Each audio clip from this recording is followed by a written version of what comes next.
রবিবাসরীয় vote প্রচারে মানুষের সাথে জনসংযোগ সুজিত বোসের। উষ্ণ অভ্যর্থনায় প্রিয় প্রার্থীকে স্বাগত জানায় জনসাধারণ। ভোটের দিনক্ষণ যতই এগিয়ে আসছে ততই বাড়ছে রাজ্য জুড়ে রাজনৈতিক উত্তাপ। প্রচারে ব্যস্ততা, প্রখর রৌদ্রে ও জনসংযোগে বিভিন্ন রাজনৈতিক দলের প্রার্থীরা। তেমনি নিজের পাড়ায় পায়ে হেঁটে প্রচার সারলেন তৃণমূলের প্রার্থী সুজিত বোস।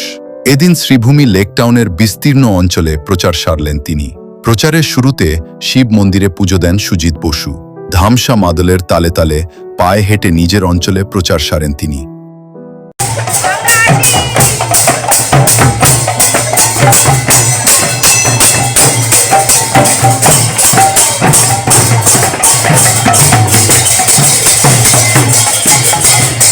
এদিন প্রচারে কর্মী সমর্থক ও মহিলা কর্মীদের উৎসাহ ছিল চোখে পড়ার মতো। কোথাও তাকে ফুলের মালা পরিয়ে, আবার কোথাও মাথায় হাত দিয়ে আশীর্বাদ জানায় এলাকার প্রবীণ নাগরিকরা। প্রচারে ছোট থেকে বড় সকলেই তাকে স্বাগত জানায়।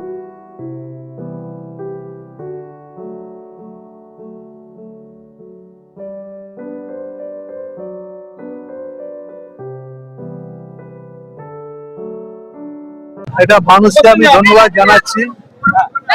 মানুষ যেভাবে আমার পাশে দাঁড়িয়েছে, আমি মানুষের কাছে কৃতজ্ঞ।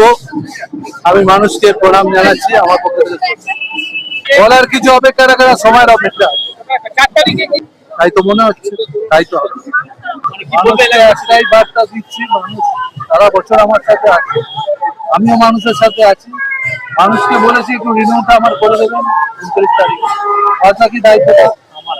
এসআইআর প্রভাব তো পড়বেই, যেভাবে এসআইআর মানুষকে হয়রানি করা হয়েছে তার ওটা তো একটা ছবি পাঠিয়েছি। যখন মানুষ ইলেকশনে পারে না তখন এসব নোংরামিতে নামে। আমি মনে করি এই নোংরামি থেকে যেন বিরত থাকে। আমরা কোনো পরিচালনায় পা দিতে চাই না, আমরা শান্তিতে থাকার জন্য সাধারণ লাইট খাবার, হালকা পানীয়।